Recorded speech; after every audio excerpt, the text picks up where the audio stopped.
Start.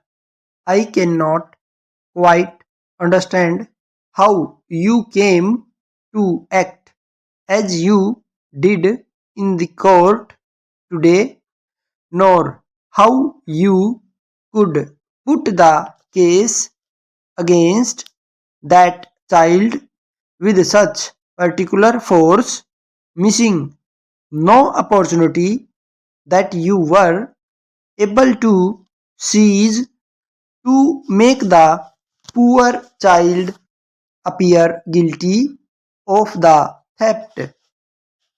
You may say that without the evidence of the gentleman whose purse was taken, and without the statements of the other gentlemen who said they saw the child put her hand into the old gentleman's pocket, there would certainly have been no case for the jury.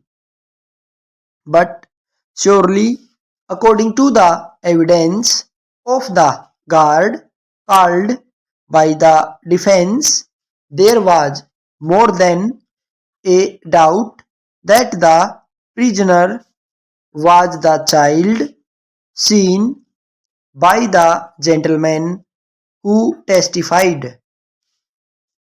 The guard told a straightforward tale, and though you tried to shake his evidence, you failed to do so except towards the end when he admitted he saw a gold coin drop apparently from the child's hands to the ground.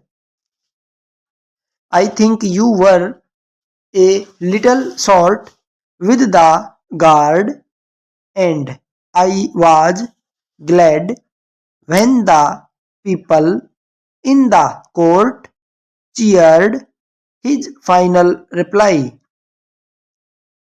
They cheered him too at the end of the case under protest by him and his friends.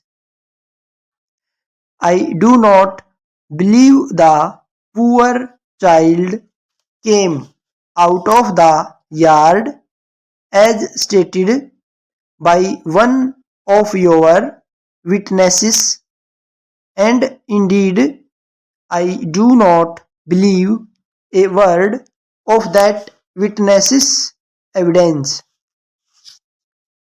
It was given in a bad spirit, in a tone which sent a silver through everyone in the court.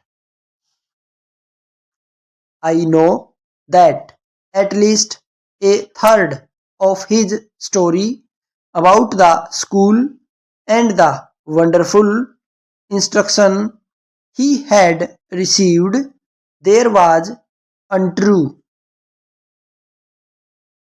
I know this because I went to the school myself, and you will find my name inscribed on the roll of honor hanging in the large hall. It is not wonderful, therefore, that I have a doubt of that man's word. It would be rather more wonderful if I believed his story. I think that he is a selfish, vindictive fellow, and it will be instructive to follow his future. Anyway, I shall set about an appeal for the child whom I believe to be absolutely innocent of the crime alleged against her. Stop.